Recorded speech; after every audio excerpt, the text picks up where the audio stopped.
बहुत समय पहले द्वारका में भगवान कृष्ण रहते थे। धन धान्य से समृद्ध विशाल महल, अनेक सेवक सेविकाएं, परंतु उनके मन में एक छोटी सी कमी थी। उन्हें अपने बचपन के प्रिय मित्र सुदामा की बहुत याद आती थी। कृष्ण और सुदामा गुरुकुल में साथ पढ़ते थे। बचपन में दोनों एक दूसरे के बहुत अच्छे मित्र थे। जहां कृष्ण राजकुमार थे, वहीं सुदामा बहुत गरीब ब्राह्मण परिवार से था। लेकिन मित्रता में कभी अमीरी गरीबी नहीं देखी जाती। दोनों साथ में पढ़ाई, खेलकूद, गुरुदेव की सेवा करते और अपना हर सुख दुख आपस में बांटते। एक बार गुरुकुल में बहुत ठंडी रात थी। सुदामा के पास पहनने को गर्म कपड़े नहीं थे। यह देखकर कृष्ण ने अपना ऊनी वस्त्र सुदामा को दे दिया। बचपन में ही उनकी मित्रता प्रेम और त्याग पर आधारित थी। समय बीता, शिक्षा पूरी हुई और दोनों अपने अपने घर लौट गए। वर्षों बीत गए। कृष्ण द्वारका के राजा बन गए, लेकिन सुदामा की हालत बिगड़ती चली गई। वे और उनकी पत्नी सुशीला बहुत गरीबी में जीवन व्यतीत कर रहे थे। कई बार तो उनके घर में खाने को भी कुछ नहीं होता था। बच्चे भूख से बिलखते थे। एक दिन सुशीला ने कहा, आप कृष्ण से जाकर मिलिए। वे आपके बाल सखा हैं। शायद वे हमारी मदद करें। सुदामा ने पहले तो मना किया। कैसे जाऊं? खाली हाथ मित्र के घर जाना अच्छा नहीं लगता। लेकिन सुशीला ने घर घर से थोड़ा थोड़ा चावल मांगकर उसे एक छोटे से बिछुए कपड़े में बांध दिया।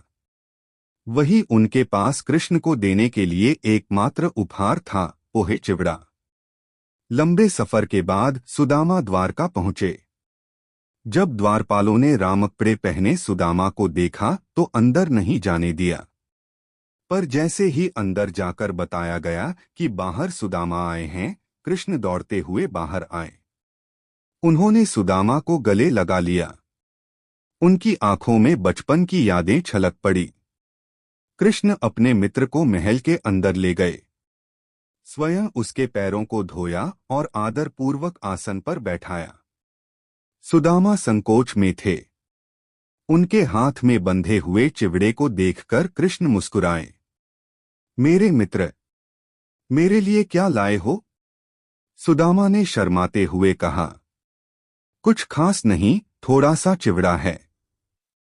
कृष्ण ने प्रेम से वह पोटली छीनी और अत्यंत आनंद से खाने लगे। एक ग्रास, दो ग्रास। जैसे जैसे कृष्ण खाए जा रहे थे, वैसे वैसे सुदामा के घर में सुख समृद्धि की नींव रखी जा रही थी। रानी रुक्मिणी ने देखा कि कृष्ण तीसरा ग्रास लेने वाले हैं। उन्होंने विनम्रता से कृष्ण का हाथ पकड़ लिया, क्योंकि अब तो सुदामा के भाग्य में अपार धन लिख दिया गया था। सुदामा कुछ बोल ही नहीं पा रहे थे। कृष्ण ने उनसे उनकी परेशानियों के बारे में कुछ नहीं पूछा, और सुदामा भी झिझक में मांग नहीं पाए।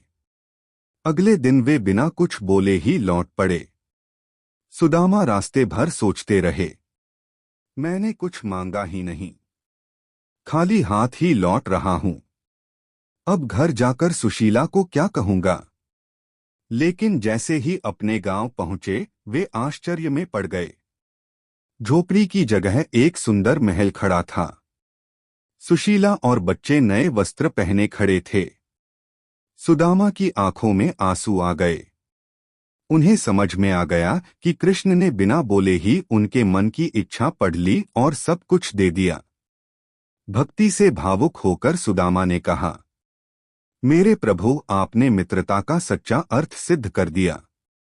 कृष्ण की मित्रता ने यह संदेश दिया कि सच्चा प्रेम और मित्रता रूप रंग धन दौलत से नहीं, दिल से निभाई जाती है।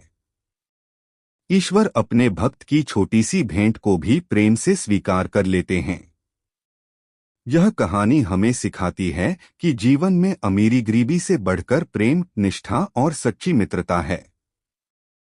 भगवान हमेशा उस व्यक्ति का साथ देते हैं जिसके मन में प्रेम और भक्ति हो। दोस्तों, अगर आप सभी को मेरी वीडियो पसंद आई है तो प्लीज लाइक और सब्सक्राइब करें। धन्यवाद।